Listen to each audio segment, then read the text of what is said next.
Good morning, everyone. So this is the second video lecture of thermodynamics chapter. In our previous class, we learned about open system, closed system, isolated system, and intensive and extensive properties, and very little about state variables. Okay, আমি আমাৰ previous video শিকিছিলোঁ মুক্ততন্ত্ৰ, আবদ্ধতন্ত্ৰ আৰু অন্তঃতন্ত্ৰৰ বিষয়ে আৰু অন্তঃসাৰী ধৰ্ম আৰু প্ৰসাৰী ধৰ্মৰ বিষয়ে, ঠিক আছে।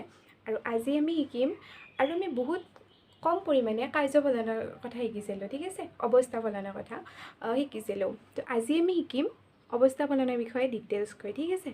চ' state variables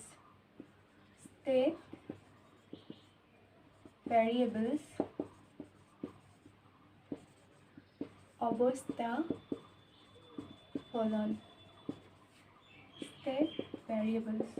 So in our previous class we learned about that state variables means volume, temperature, pressure, number of mole, etc. ঠিক আছে। আমি আমাৰ আগৰ ক্লাছত শিকিছিলোঁ যে আয়তন, উষ্ণতা, তাৰপিছত চাপ, মোলৰ সংখ্যা, এইবোৰ হ'ল ষ্টেট ভেৰিয়েবল মানে অৱস্থা ফলন, ঠিক আছে। ষ্টেট ফাংচনে ক'ব পাৰোঁ ইয়াক, ঠিক আছে। ষ্টেট ফাংচন, অৱস্থা ফলন, আৰু এইবোৰক ষ্টেট ভেৰিয়েবল বা অৱস্থা ফলন বুলি কোৱা হয়, ঠিক আছে। তো এইবোৰ কি আছিলে, এইবোৰ নিৰ্দিষ্ট অৱস্থাৰ ওপৰত ডিপেণ্ড কৰে, ঠিক আছে। আকৌ আমি কিছুমান পাম পাথ ফাংচন, যাক অসমীয়াত পথ ফলন বুলি কোৱা হয়, ঠিক আছে। চ' এইবোৰ যিবোৰ আমাৰ volume, temperature, pressure, number of মলক আমি এনেৰে জানো, এম নহয় এনেৰে জানো। আৰু এইবোৰে যিকোনো এটা অৱস্থাৰ ওপৰতহে নিৰ্ভৰ কৰে। যেনেকুৱা আমি অৱস্থা বুলি ক'লে কি বুলি ক'ম, ধৰি লোৱা প্ৰাৰম্ভিক অৱস্থা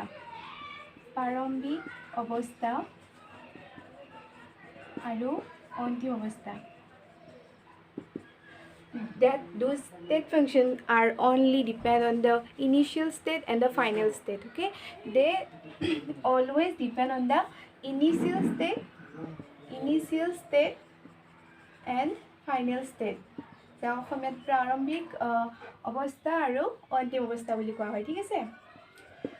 আকৌ যিবোৰ আমি পাথ ফাংচন পাম, পাথ ফাংচনবোৰ কি, they always depend on the path of that reaction. Okay, those function always depends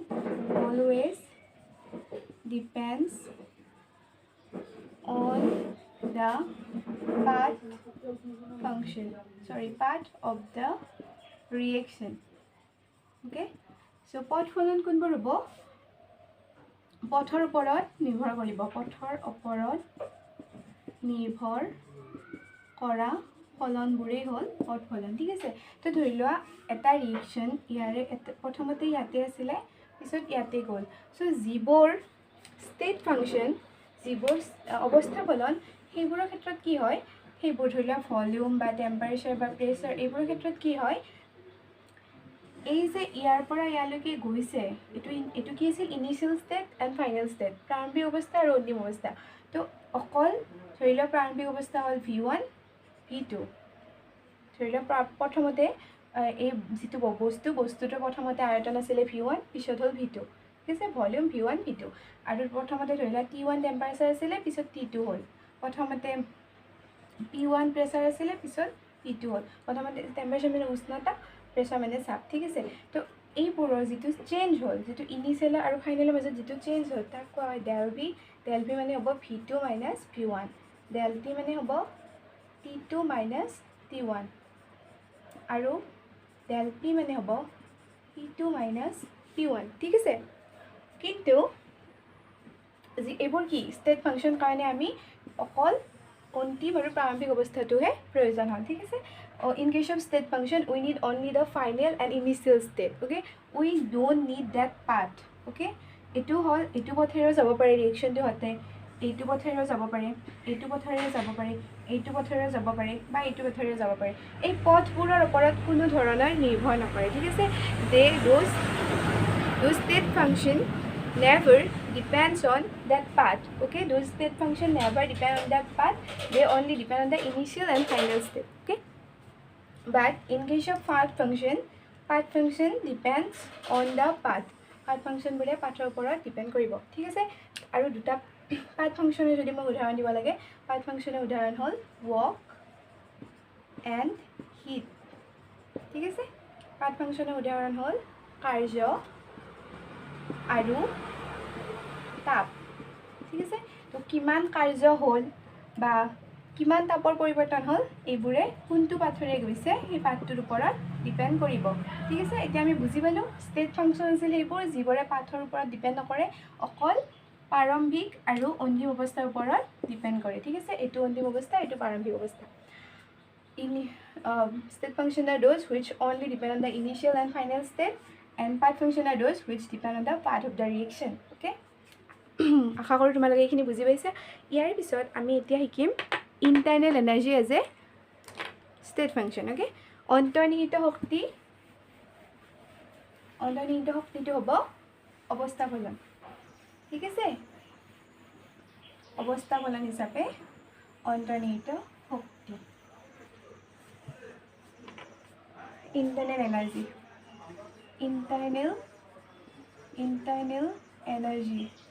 all energy terms are extensive property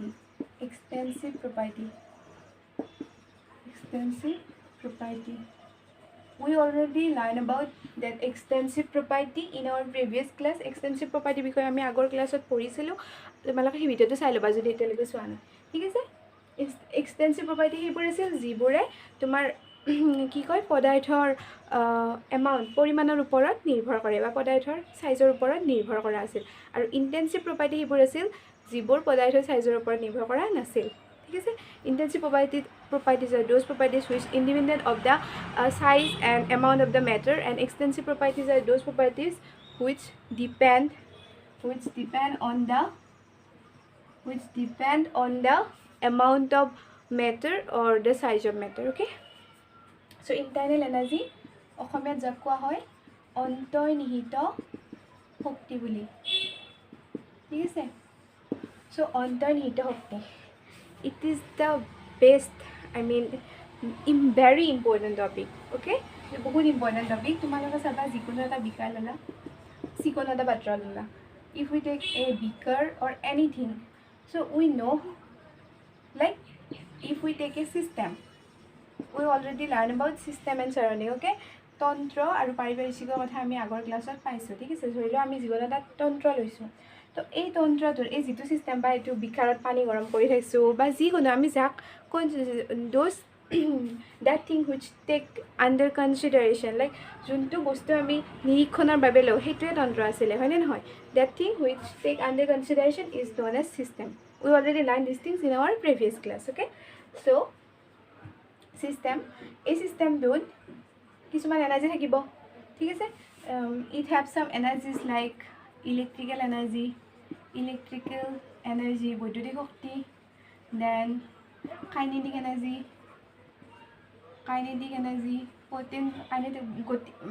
স্থিতি শক্তি then potential energy গতি শক্তি এই সকলোবোৰ একেলগে sum up কৰি mechanical energy different types of energies are there so একেলগে sum up কৰি কিনে যিটো এটা এনাৰ্জি থাকিব সেই গোটেই এনাৰ্জিখিনি একেলগে internal energy বুলি কোৱা হয় কিন্তু এই সকলোৰে সামেশনটো internal energy বুলি কোৱা হয় ঠিক আছে since internal energy is a state function অন্তৰ্নিহিত শক্তি state function হয় মানে অৱস্থা ফলন ঠিক আছে internal energy is a state function so what do you think it's only depend on the initial and final state internal energy যাক আমি u ৰে জানো u বা কেতিয়াবা তোমালোকে e বুলিও পাবা বাট মোস্টলি ইউটো ইউজ কৰা হয় তো অন্তৰ্নিহিত শক্তি যাক আমি u ৰে জানো এইটো এটা অৱস্থা ফলন হয় ঠিক আছে তো অৱস্থা ফলন হোৱাৰ কাৰণে যেটো আমাৰ del u হ'ব del u চেঞ্জ হেতু অকল ফাইনেল আৰু ইনিশিয়ালৰ ওপৰত ডিপেন্ড কৰিব হয় না নহয় অকল তোমাৰ অন্তিম অন্তৰ্নিহিত এনাৰ্জি আৰু প্ৰাৰম্ভিক অন্তৰ্নিহিত এনাৰ্জিৰ ওপৰত ডিপেণ্ড কৰিব পাঠটোৰ ওপৰত ডিপেণ্ড নকৰে কিন্তু কিটো পাঠ ফ'ল' কৰিছে ঠিক আছে পাঠ ফ'ল' নহয় যিহেতু অৱস্থাপনা নাই ঠিক আছে এতিয়া আমাৰ কথা হ'ল যে এই অন্তৰ্নিহিত শক্তি ইণ্টাৰনেল এনাৰ্জিটোক কেনেকৈ চেঞ্জ কৰিব পাৰি how we can change the internal energy so' there's different ways of changing internal energy and those are অন্তৰ্নিহিত শক্তি পৰিৱৰ্তনৰ বাবে আমি কিছুমান কৰিব পাৰোঁ যেনে আমি যদি চিষ্টেম মানে তন্ত্ৰত তাপ দি নতুবা তন্ত্ৰৰ পৰা তাপ নিৰ্গত কৰাই আমি অন্তৰ্নিহিত শক্তি পৰিৱৰ্তন কৰিব পাৰোঁ চেঞ্জ অফ ইণ্টাৰনেল এনাৰ্জি অন্তৰ্নিহিত শক্তিৰ পৰিৱৰ্তন কেনেকৈ কৰিব পাৰোঁ ঠিক আছে in English it will be like by giving heat to the system or if heat release by the system ঠিক আছে যিকোনো এটা তন্ত্ৰটোত যদি আমি তাপ দিওঁ বা তন্ত্ৰটোৰ পৰা তাপ ওলাই আহে এই দুই ধৰণে আমি অন্তৰ্নিহিত শক্তি চেঞ্জ কৰিব পাৰোঁ if you are going to give heat to that system or if the heat release from that system in this two way we can change the internal energy and the next one is work is done by the system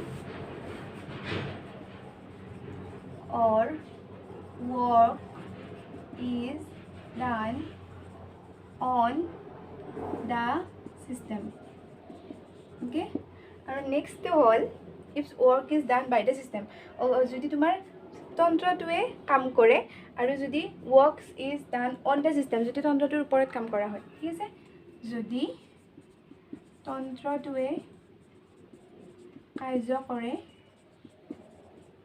নতুবা তন্ত্ৰটোৰ ওপৰত কাৰ্য কৰা হয় আৰু third নম্বৰটো হ'ল যদি পদাৰ্থৰ আদান প্ৰদান কৰা হয় the third concept is if we change the amount of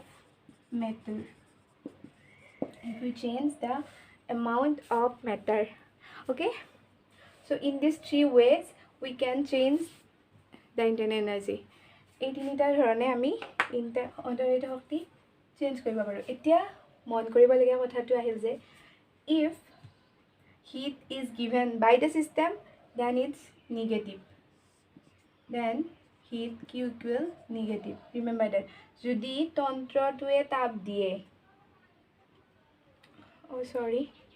যদি তন্ত্ৰটোৱে তাপ দিয়ে by giving heat to the system যদি আমি তন্ত্ৰটোক তাপ দিওঁ তেতিয়া হ'ব Q equal positive ঠিক আছে আৰু যদি তন্ত্ৰটোৰ পৰা তাপ ওলাই heat release from the system then it's Q equal negative okay must remember that if heat released by the system like this is a system okay if heat is released then Q equal negative and if we give the heat then Q equal positive okay যদি আমি তন্ত্ৰত তাপ দিওঁ তেনেহ'লে Q equal positive আৰু যদি তন্ত্ৰটোৰ পৰা তাপ নিৰ্গত হয় তেনেহ'লে Q equal negative okay and next is যদি তন্ত্ৰটোৱে কাৰ্য কৰে W equal negative আৰু যদি আমি তন্ত্ৰটোৰ ওপৰত কাৰ্য কৰোঁ তেনেহ'লে W equal positive see if work is done by the system then it's W equal negative and if work is done on the system then W equal positive remember that okay so we learned these things and now it's time for the next topic and the name of this topic is first law of thermodynamics which is the most important really and every year you get some question regarding this topic. Okay, so next topic hol thermodynamic তাপগতি বিজ্ঞানৰ প্ৰথম সূত্ৰ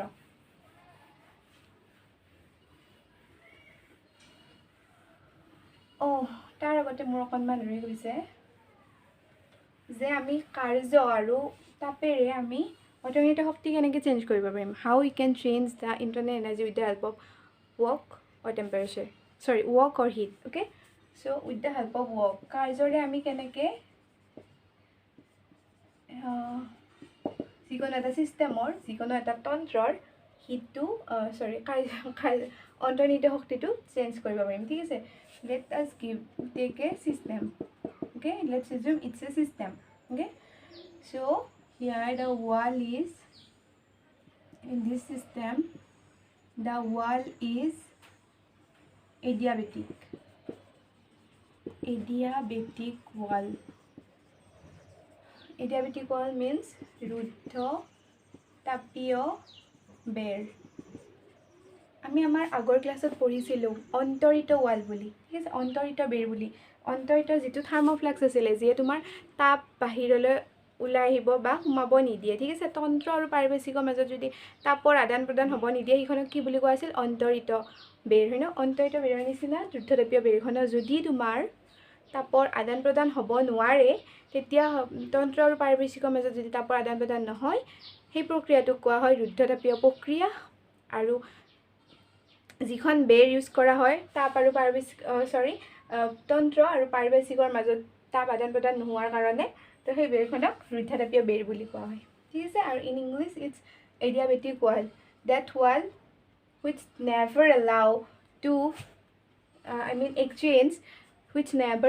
to exchange heat from that system to that surrounding or from surrounding to that system it's never allow okay so ৰুদ্ধতাপীয় বেৰ adiabatic wall তো আমি জানো যে আমি যদি ইয়াক হিটো কৰোঁ হিট নাপাব ঠিক আছে তো আমি জানো ইয়াতে নিৰ্দিষ্ট কিবা এটা এনাৰ্জি আছে প্ৰথমতে তাৰ ইণ্টাৰনেল এনাৰ্জি অন্তৰ্নিহিত শক্তি U1 বুলি ধৰিলোঁ এইটো কি ইনিচিয়েল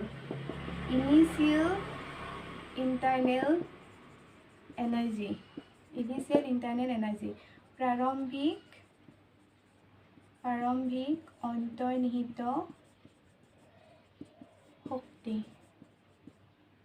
আৰু U2 এইটো হ'ল তাৰপিছত আমি কি কৰিলোঁ এতিয়া তাত কাৰ্য কৰিব লাগিব কাৰ্য কেনেকৈ কৰিম ধৰি ল'লোঁ আমি এইটো ঘুটি দিলোঁ এডাল বাৰী কিবা এডাল লৈ কিনে আমি ঘুটি দিলোঁ আৰু নতুবা তেনেকৈ আমি কাৰ্য কৰিব পাৰোঁ ঘুটাৰ পিছত কি হ'ব প্ৰথমতে যদি তাৰ টেম্পাৰেচাৰ T1 আছিলে আমি ঘুটিও দিব পাৰোঁ আৰু নতুবা আজিকালি আমি পাওঁ এটা এনেকুৱা চুইচ থাকে চুইচ টিপিলে আৰু এই বাৰীডাল ইয়াত ভৰাই দিলে পানীখিনি গৰম হৈ যায় তাৰমানে বৈদ্যুতিক শক্তি electrical energy that rod if we insert that rod in that water and if we click the switch then what happen with the help of this electrical energy that temperature of this water will be increased okay প্ৰথমতে যদি T1 আছিলে পিছত কি হ'ব T2 আমি জানো যে প্ৰথমতে যদি তোমাৰ 37 ডিগ্ৰী আছিলে পিছত তোমাৰ 90 ডিগ্ৰী মান হ'ল এজিউম কৰিলোঁ ঠিক আছে বা 100 ডিগ্ৰী উত্তৰ দিব ধৰিলে ঠিক আছে 100 ডিগ্ৰী মান হ'ল so this is the initial and this is the final so at that time here initially I mean প্ৰাৰম্ভিক অৱস্থাত অন্তৰ্নিহিত শক্তি আছিল U1 আৰু finally the internal energy is U2 okay so U2 is the final internal energy অন্তিম অন্তৰ্নিহিত শক্তি ঠিক আছে তো আমি দেখিলোঁ যে এনেকৈ আমি ইলেক্ট্ৰিকেল এনাৰ্জি দিয়া মানে কি ইয়াৰ ওপৰত কাৰ্য কৰিছোঁ কাৰ্য কৰি কিনে আমি প্ৰথমৰ পৰা শেষলৈ আমি এনাৰ্জি পৰিৱৰ্তন কৰিছোঁ তো প্ৰথমতে আছিল U1 পিছত হ'ল U2 তো চাবা যেতিয়া তুমি টেম্পাৰেচাৰ চেঞ্জ হ'লে তোমাৰ ইণ্টাৰনেল এনাৰ্জিও চেঞ্জ হ'ব ঠিক আছে চ' internal energy change is like U2 minus U1 or you should write it like U final minus U initial F for final I for initial both are correct okay so তোমালোকে লিখিব পাৰিবা যে অন্তৰ্নিহিত শক্তিৰ পৰিৱৰ্তন অন্তিম অৱস্থাৰ অন্তৰ্নিহিত শক্তি বিয়োগ প্ৰাৰম্ভিক অৱস্থাৰ অন্তৰ্নিহিত শক্তি। চ' আমি গম পালোঁ যে এনেকৈ আমি কাৰ্য কৰি কিনে এডিয়াবেটিক ৱাল থাকিলেতো আমি তাপ দিবই নোৱাৰোঁ, তাপ দিলেওতো তাপ নাপাব। তো আমি এনেকৈ কাৰ্য কৰি কিনে অন্তৰ্নিহিত শক্তিটো পৰিৱৰ্তন কৰিব পাৰিম, ঠিক আছে। চ' নেক্সট আমি চাম তাপ দি কেনে আমি কেনেকৈ অন্তৰ্নিহিত শক্তিটো পৰিৱৰ্তন কৰিব পাৰিম। And it's easy I think. How can we change the internal energy with the help of heat? Easy, because here no need to use that adiabatic wall, heat or tap, ঠিক আছে। ইয়াতে কি কৰিম, ইয়াতে আমি এটা চিষ্টেম লৈছোঁ আৰু এই চিষ্টেমটোত আমি এবাৰ তাপ দিব পাৰিম, কাৰণ এই ৱালখন এডিয়াবেটিক ৱাল নহয়, এইখন পৰিবাহী বেৰ, পৰিবাহী বেৰ মানে ইয়াৰ মাজেৰে তাপ পাৰ হ'ব পাৰে। That means conducting wall, okay, heat conducting wall, heat can be exchange with the help of this wall, okay. So if we are going to heat it, then we know that initially it have some temperature like T1 and maybe it's like 25 degrees Celsius, and after giving that heat, what happened, that final temperature is like 150 degrees Celsius, okay. Let's assume these are like ধৰি লোৱা হৈছে, ঠিক আছে। তো প্ৰথমতে T1 থাকোঁতে তাৰ internal energy আছিল U1 বা U ইনিচিয়েল আৰু পিছত হ'ল U2. So the internal energy change is like U2 minus U1, or যদি এইটো আমি I বুলি ধৰোঁ মানে ইনিচিয়েল প্ৰাৰম্ভিক, আৰু যদি এইটো F বুলি ধৰোঁ মানে ফাইনেল, যিকোনো এটা ল'ব পাৰোঁ, U final minus U initial. So' in this way, with the help of work and heat, we can change the internal energy, okay. So after that, let's go to that topic. First law of thermodynamics. First law of thermodynamic, okay. তাপগতি বিজ্ঞানৰ প্ৰথম সূত্ৰ। This is the most important question which usually come, okay, in our examination. And according to this law, what happened, we know that energy change, যিটো আমি অলপ আগতে শিকিলোঁ সেইখিনি ইয়াত ইউজ হ'ব, যে অন্তৰ্নিহিত শক্তিত পৰিৱৰ্তন কেনেকৈ কৰা আছিলে, কাৰ্যকৰী নতুবা তাপ দি, কাৰ্যকৰী নতুবা তাপ দি, okay. So we already learned about that internal energy change happen with the help of work or heat, okay.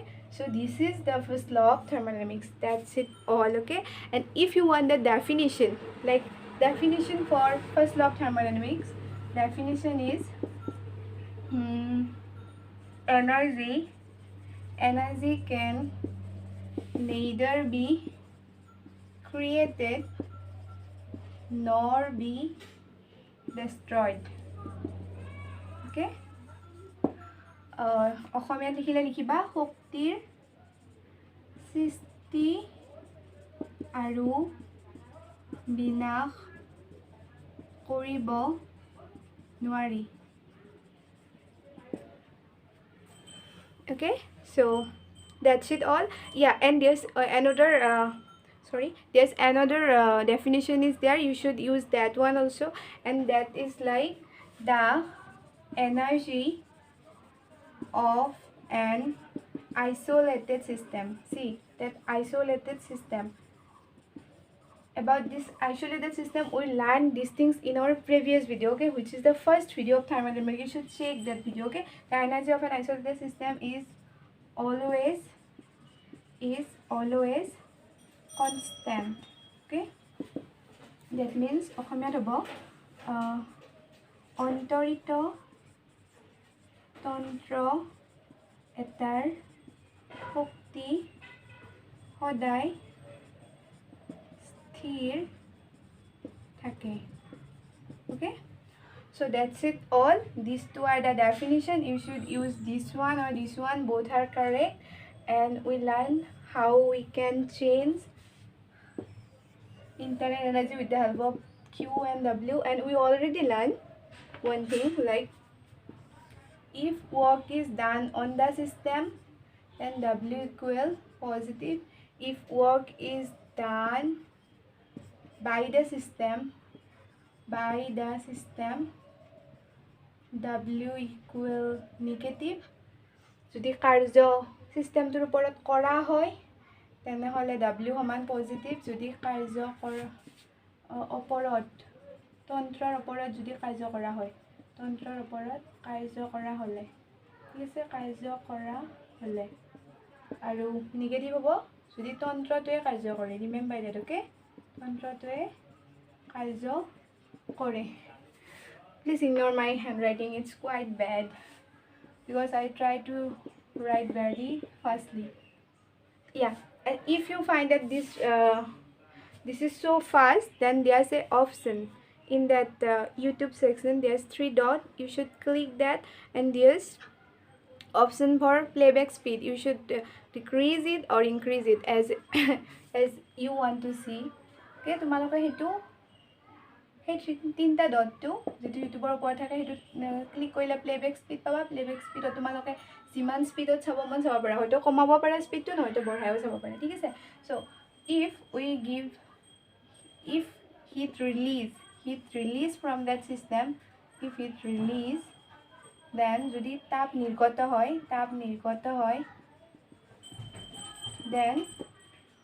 then Q equal negative, and if heat absorb, যদি তাপ শোষণ কৰে বা আমি তাপ দিও, ঠিক আছে, both are correct, then Q equal positive.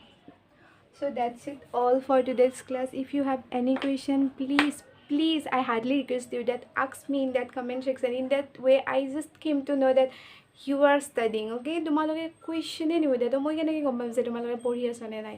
তো তোমালোকৰ যি কুৱেশ্যন আছে তোমালোকে সোধা, হয়তো মোক পাৰ্চনেলিও দিব পাৰা, নহ'লে মেছেজ কৰি কিনে কমেণ্ট ছেকশ্যনত, ঠিক আছে। So' that's it all for today, and please study well, and thank you so much for watching.